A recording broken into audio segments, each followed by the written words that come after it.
The chair would like to recognize the Honorable Rog Gutierrez. Thank you, Mr. Chair. Magandang umaga po sa ating lahat. Just taking off from where Congressman Acop started. But before that, I would like to start by saying that this has been one of the most fruitful committee hearings that I've had the pleasure in joining. Throughout the course of 7 hearings, we have brought detail to some long-held suspicions, the confidential funds of the OVP and DepEd that had been abused or malversed or maybe even taken. By abused, I mean that the relevant officers of the OVP and the DepEd took advantage of gaps in and in fact violated Joint Circular 2015-001. Mahirap po na problema ito. Pera po ng taong bayan ang pinag-uusapan dito, and unless we are aware of these gaps and violations, the legal regime cannot and will not change for the better.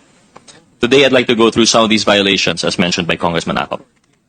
The SDO has the sole mandate to disburse the CF, the confidential funds, and to prepare and submit the liquidation reports of cash advances with the relevant supporting documentation as prescribed under the Joint Circular. Siya lamang. On the other hand, a security officer is a personnel who has been officially designated as such to have access to security information. Klaro po ang kani-kanilang mga responsibilidad. Ang SDO po ang sa disbursement o ang sa pagbibigay ng pera, ang SO naman, yung security officer naman, ay binibigyan lamang ng access sa impormasyon. To elaborate and para po sa kaalaman ng lahat, under the Joint Circular, the SDO is personally tasked with the disbursement and liquidation of confidential funds. Ang SDO ang tagabigay ng pera, siya lang under the Joint Circular. Natural lang po ito dahil ang SDO ang isa sa mga accountable officers or those public officers personally accountable when something goes wrong with respect to the utilization or disbursement of these confidential funds.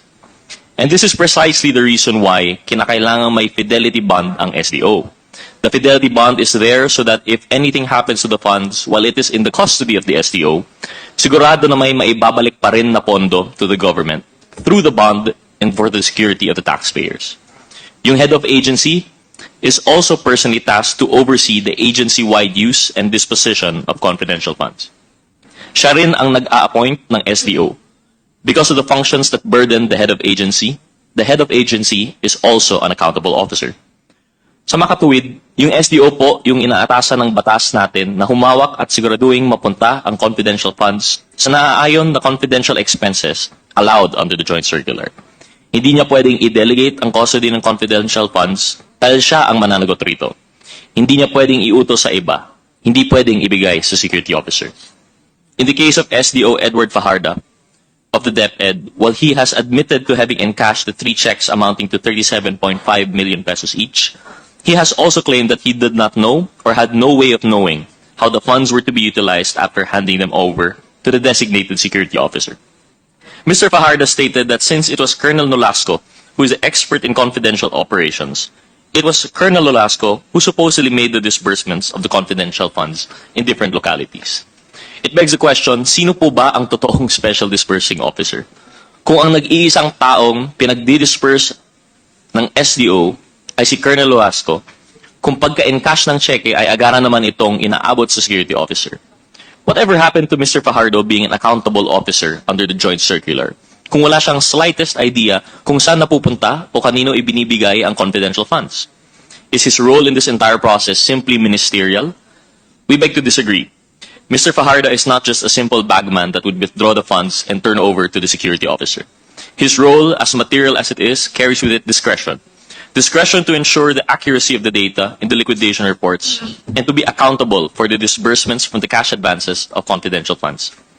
But Mr. Fajardo admitted that he merely relied on the documents evidencing payments submitted by the security officer.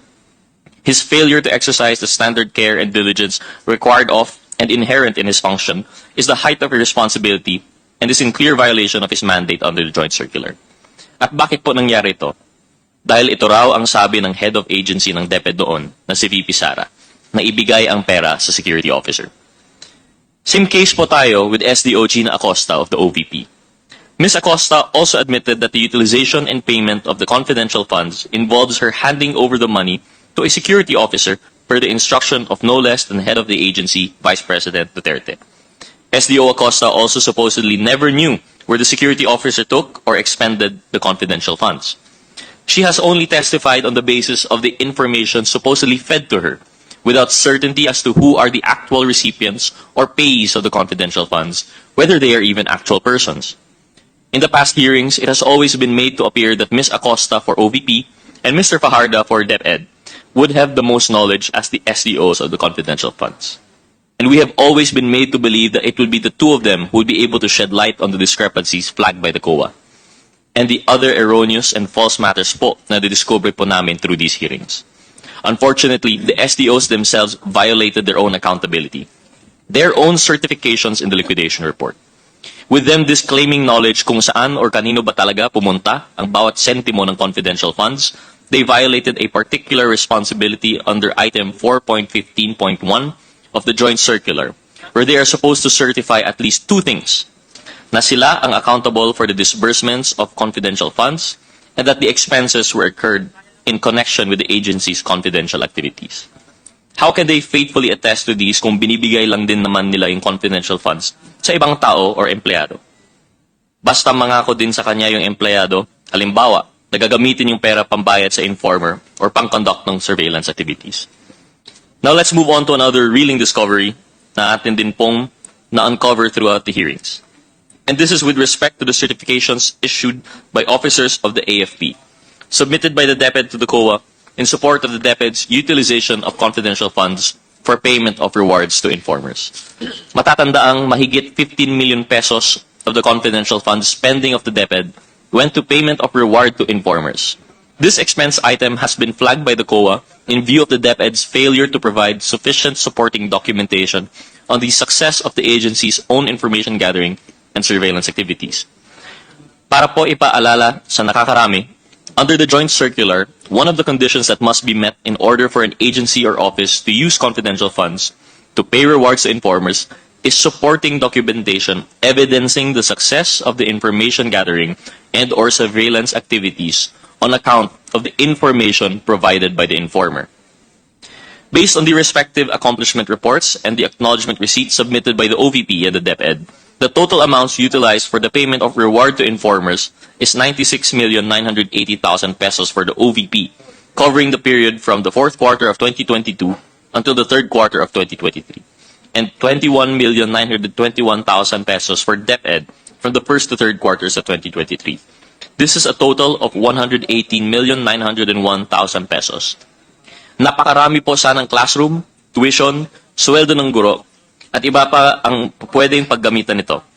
I stress also that this amount of money is just for supposed payment of rewards. It does not include all other things for which confidential funds were spent for. When inquired about the certifications which the DepEd submitted to the COA, former Undersecretary and Chief of Staff of the Office of the Secretary of DepEd, Mr. Michael Poa, admitted to having asked retired Major General Nolasco Mempin to secure said certifications from the AFP as a means to justify the use of confidential funds, despite DepEd not being directly involved in AFP-led activities. This was confirmed by former Education Undersecretary Major General Mempin, who stated on record that the DepEd has not released any single centavo to the conduct of youth leadership summits. The AFP officers themselves admitted that they did not receive any funding from the DepEd. The summits were actually funded by the budget of the Philippine Army and from funds of participating local government units, as conferred by Colonel Boransing.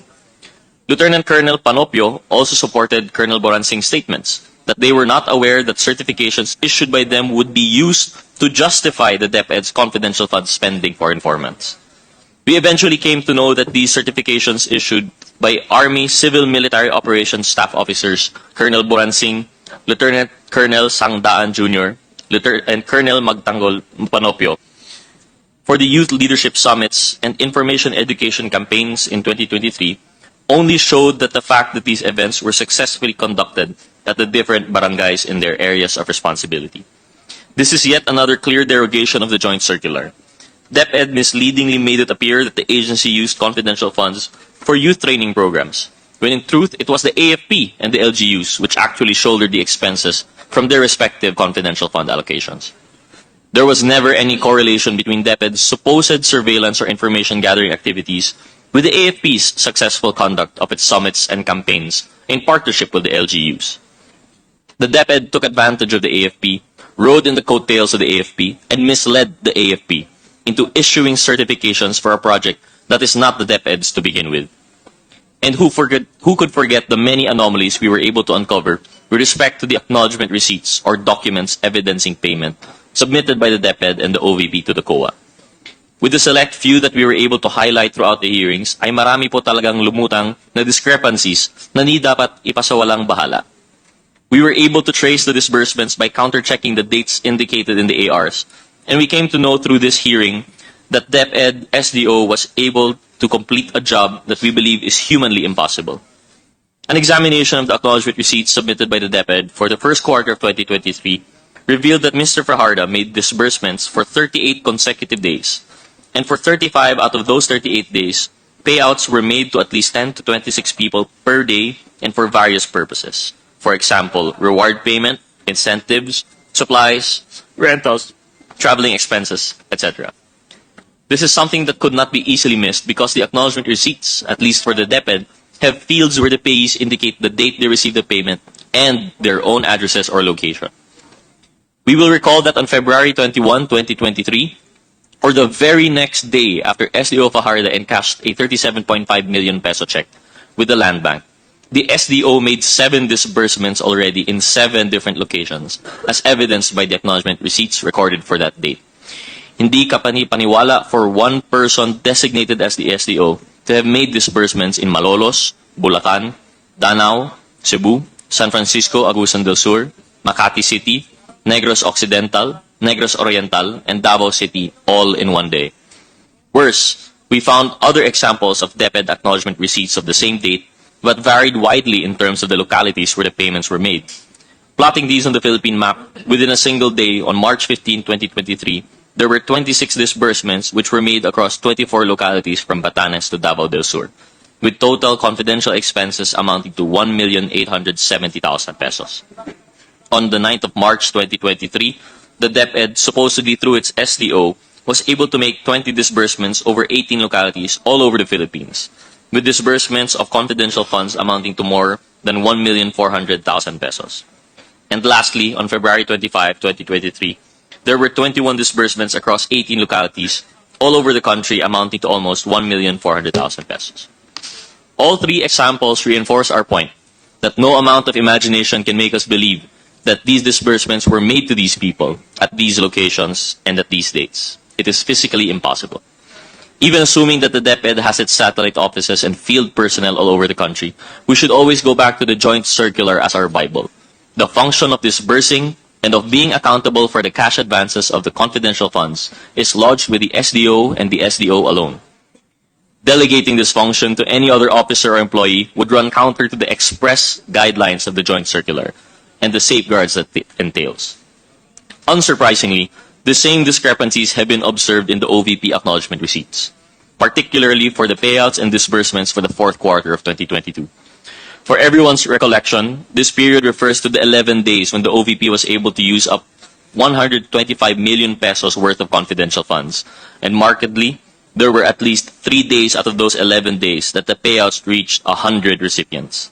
For instance, noon pong December 23, 2022, based on the records and the AR submitted by the OVP to the COA, SDO Gina Acosta was able to disburse more than 15 million pesos to 103 distinct individuals for various purposes. Tila po ba naka-hyperdrive na ang naging pag-disburse ni SDO Acosta para siguruhing ma-expend ang allocated confidential funds sa OVP sa mga nalalabing araw ng 2022. Notably, the following day or Christmas Eve of 2022, these disbursements continued. Based on the 40 acknowledgement receipts from the OVP on this date, it spent a total of 5,429,000 pesos on supposed confidential activities. Grabe talaga itong OVP non-stop kahit magpapasko na. Whoever disbursed more than 5 billion pesos truly embodied the spirit of generosity during the holidays. If it was actually true, this amount was disbursed for confidential expenses. Lastly, we found acknowledgement receipts that the OVP reported and submitted for the 4th quarter of 2022, but bear dates outside the period for which they are intended to be used as proof. Na-observe po namin how the OVP 4th quarter acknowledgement receipts were dated December 2023, when they have been supposedly paid out to and received by the recipients in 2022. Understandably, a person can instinctively write the past year in documents when welcoming a new year. But we find it very eccentric po Kasi for a person writing a date in 2022 and mistakenly indicating the immediately succeeding year, 2023, wala po yata ibang reason dito except that the acknowledgement receipts were indeed executed in 2023 and not in 2022, contrary to what the OVP is trying to establish.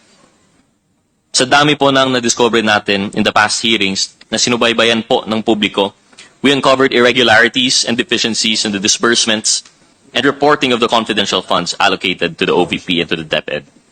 This has been an extremely insightful exercise of our mandate as we were able to examine the sufficiency of our current legislation and how this current legislation safeguards us from potential misuse and abuse of public funds, as well as the potential malfeasance, misfeasance, and nonfeasance in the office by officers and employees of the government. Our task does not end here. It is now our duty to craft legislation that will protect the public coffers and ensure that they are not used and abused by public servants for their personal agenda. With that, Mr. Chair, I conclude my part of the hearing. Thank you, Paul.